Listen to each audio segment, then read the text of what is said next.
Hello dreamers, welcome to Biomedicos. Myself Saurabh Bohra, final year MBBS student from JLN medical college Ajmer. देखिए आज मैं बात करने वाला हूँ Rajasthan 85% state quota counselling round 1 की रिपोर्टिंग के बारे में, जो कि गवर्नमेंट कॉलेजेस जिन्हें अलॉट हुए हैं उनकी रिपोर्टिंग हो रही है academic block Sawai Mansingh medical college Jaipur. Official website आप देख सकते हैं स्क्रीन पर। ऑफिशियल वेबसाइट है www.rajneetug2022.in। ठीक है, तो आज अपन कंप्लीटली बात करने वाले हैं कि किस तरीके से आपको रिपोर्टिंग करवानी है और कितने दिन रिपोर्टिंग के अभी बचे हुए हैं और आपको कौन कौन से डॉक्यूमेंट्स रिपोर्टिंग के लिए जरूरी है। इसके अलावा आपको डिमांड ड्राफ्ट क्या है और कितने का आपको डीडी बनवाना है, कहाँ आपको सबमिट करवाना है। उसके अलावा अपग्रेडेशन का नेक्स्ट राउंड में क्या प्रोसीजर रहेगा, ये सब अपन देखने वाले हैं। ठीक है, कब, कहाँ और क्यों आपको रिपोर्टिंग करवानी चाहिए, कौन कौन से डॉक्यूमेंट्स जो है वो आपको जरूरी है। ठीक है ना, डॉक्यूमेंट्स भी मैं एक बार आपको फिर से बता देता हूँ। ठीक है, उसके अलावा डीडी के बारे में अपन बात करेंगे और अपग्रेडेशन का क्या प्रोसीजर है इसके बारे में अपन बात करेंगे। इसीलिए वीडियो को एंड तक देखें और अगर आपको वीडियो अच्छा लगता है तो चैनल को जरूर सब्सक्राइब करें। जो भी राजस्थान के 85% स्टेट कोटा नीट यूजी की काउंसलिंग करवा रहे हैं और ऑल इंडिया कोटा की काउंसलिंग करवा रहे हैं, उन्हें वीडियो जरूर देखना चाहिए और ज़्यादा से ज़्यादा सब्सक्राइब करना चाहिए और शेयर करना चाहिए, क्योंकि अपन इस चैनल पे रेगुलरली लाइव भी रहते रहेंगे जब भी रिक्वायर्ड होगा। जैसे एक लाइव अपना अभी कुछ देर बाद ही होगा जिसपे आप राजस्थान की काउंसलिंग के रिगार्डिंग कोई भी डाउट हो, रिपोर्टिंग के रिगार्डिंग, सेकंड राउंड के रिगार्डिंग, कैसे होगा, क्या कॉलेज आपको अपनी स्टेट रैंक पे मिल सकता है, आप उस लाइव में आके पूछ सकते हैं। ठीक है, तो सबसे पहले अपन बात करते हैं कि व्हेन, वेयर एंड व्हाई। ठीक है, कहाँ हो रहा है रिपोर्टिंग राउंड 1 में जो अलॉट हुआ है कॉलेज, उसका कब तक होगा और क्यों आपको रिपोर्टिंग करवानी चाहिए। ठीक है, तो देखिए जो आपका रिपोर्टिंग हो रहा है वो academic block SMS medical college Jaipur में हो रहा है। अगर आपको गवर्नमेंट कॉलेज अलॉट हुआ है या राजएमएस की कोई कॉलेज अलॉट हुई है या आरयूएचएस कॉलेज अलॉट हुआ है, चाहे गवर्नमेंट सीट अलॉट हुई हो चाहे पेमेंट सीट। लेकिन अगर आपको कोई प्राइवेट मेडिकल कॉलेज अलॉट हुआ है और डेंटल कॉलेज अलॉट हुआ है तो उसकी रिपोर्टिंग कहाँ हो रही है, गवर्नमेंट डेंटल कॉलेज जयपुर। ठीक है, उसके बाद हम बात करेंगे कि कब तक आप रिपोर्टिंग करवा सकते हो। तो 2 दिन रिपोर्टिंग के बीत चुके हैं, 2 दिन और बचे हैं। 4 नवंबर 2022 तक आप रिपोर्टिंग कर सकते हो। टाइमिंग रिपोर्टिंग का 9 बजे सुबह से लेकर शाम को 4 बजे तक का है। ठीक है, देखिए रिपोर्टिंग आपको क्यों करनी चाहिए।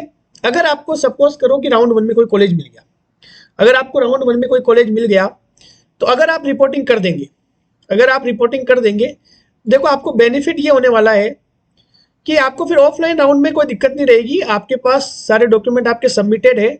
अगर अभी तो आपके पास कोई भी डॉक्यूमेंट कम ज्यादा हुआ तो आपके पास 2 दिन है, अभी बनवा सकते हो उसे।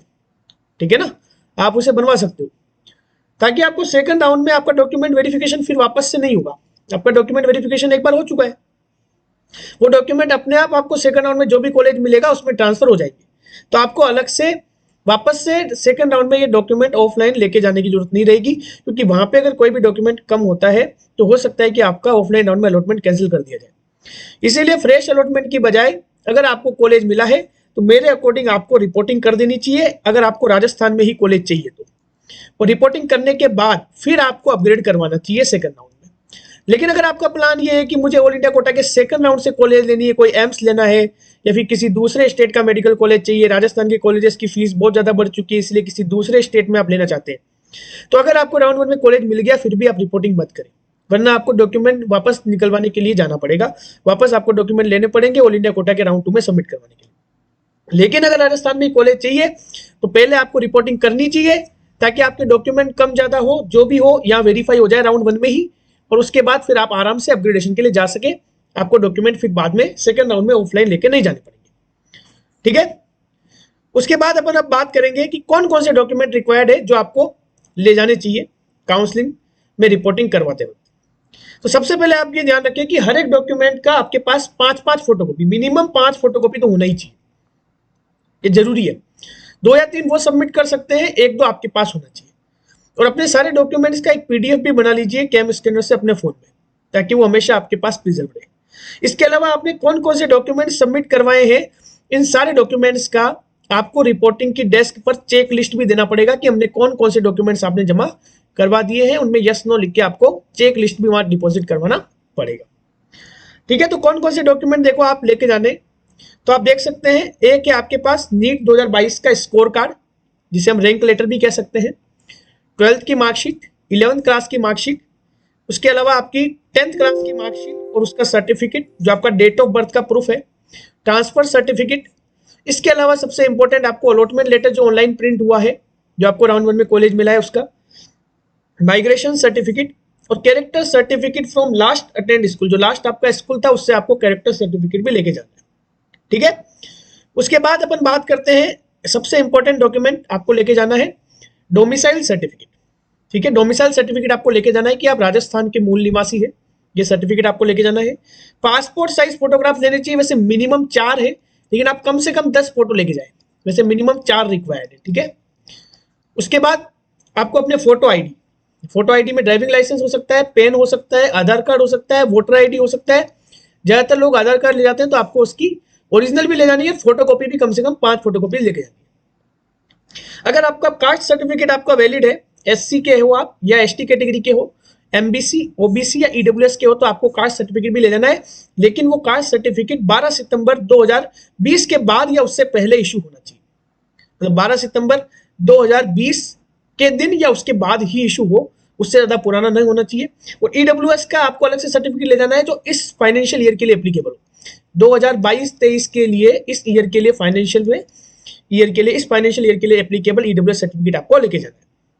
जनरल कैटेगरी में कोई कास्ट सर्टिफिकेट नहीं होता, तो यूआर को कोई कास्ट सर्टिफिकेट ले जाने की जरूरत नहीं है। ठीक है, समझ में आ गया। एक बहुत सारे बच्चे डाउट पूछ रहे थे कि डॉक्यूमेंट लिख रखा था criteria for eligibility of first two 11 जो आपने फिल किए थे, उसमें आपका डोमिसाइल चलेगा। ठीक है ना, उसमें आपका डोमिसाइल चलेगा, तो कोई दिक्कत नहीं है, डोमिसाइल आपको लेके जाना है। उसके बाद अपन बात करते हैं सबसे इंपॉर्टेंट डिमांड ड्राफ्ट के बारे में, क्योंकि डीडी के रिगार्डिंग बहुत सारे डाउट्स आ रहे हैं।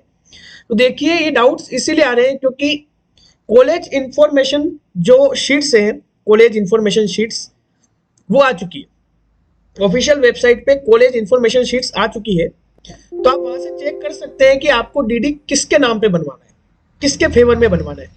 लेकिन अभी भी ये पता नहीं लग रहा एग्जैक्ट कि कितने अमाउंट का डीडी बनाना है, क्योंकि डीडी में एग्जैक्ट अमाउंट लिखा जाता है, बिल्कुल एग्जैक्ट अमाउंट, उसमें ऐसे रफ एंड टफ नहीं चलता।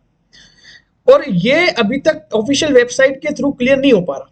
इसीलिए मेरी पर्सनल राय ये है कि आप कॉलेज एकेडमिक ब्लॉक एसएमएस में जाइए, अपनी रिपोर्टिंग डेस्क पे जाइए, हर कॉलेज की डेस्क लगी हुई है, वहां पे एक्चुअल अमाउंट ऑफ डीडी के बारे में पूछिए कि हमें कितने का डीडी बनवाना है, और फिर उस प्रिंसिपल एंड कंट्रोलर के फेवर के नाम पे आप डीडी बनवा दीजिए। प्रिंसिपल एंड कंट्रोलर कौन सा, जो भी आपको मेडिकल कॉलेज अलॉट हुआ है उस मेडिकल कॉलेज का, और वो कौन सा है एग्जैक्ट उसका नाम, जिसके नाम आपको डीडी बनवाना है, वो आपको कॉलेज इंफॉर्मेशन शीट्स, आप ऑफिशियल वेबसाइट www.raj-ut2022.in पे जाएंगे, तो कॉलेज इंफॉर्मेशन शीट्स करके एक ऑप्शन वहां पे होगा, उस बेल आइकन को प्रेस करके आप देख सकते हैं कि आपको कितने का, मतलब किस प्रिंसिपल के नाम डीडी बनवाना है। अब आप जाएंगे रिपोर्टिंग डेस्क पे, तो देखो आपको इस तरीके का वहां पे इंटरफेस मिलेगा, इस तरीके के आपको वहां पे फोटोज मिलेंगे हर एक डेस्क पे। जैसे ये जो है, ये मैंने मंगवाया है एक मेरे फ्रेंड से, ये गवर्नमेंट मेडिकल कॉलेज बाड़मेर का है जैसे। ठीक है, हर कॉलेज की फीस में थोड़ा थोड़ा चेंजेस है, इसीलिए मैं कह रहा हूं कि आप वहां पे जाके ही डीडी का एक्चुअल अमाउंट पता करें, या फिर आपका कोई जानकार गया हुआ हो तो उससे ये फोटो मंगवा लीजिए, ये स्क्रीनशॉट्स मंगवा लीजिए।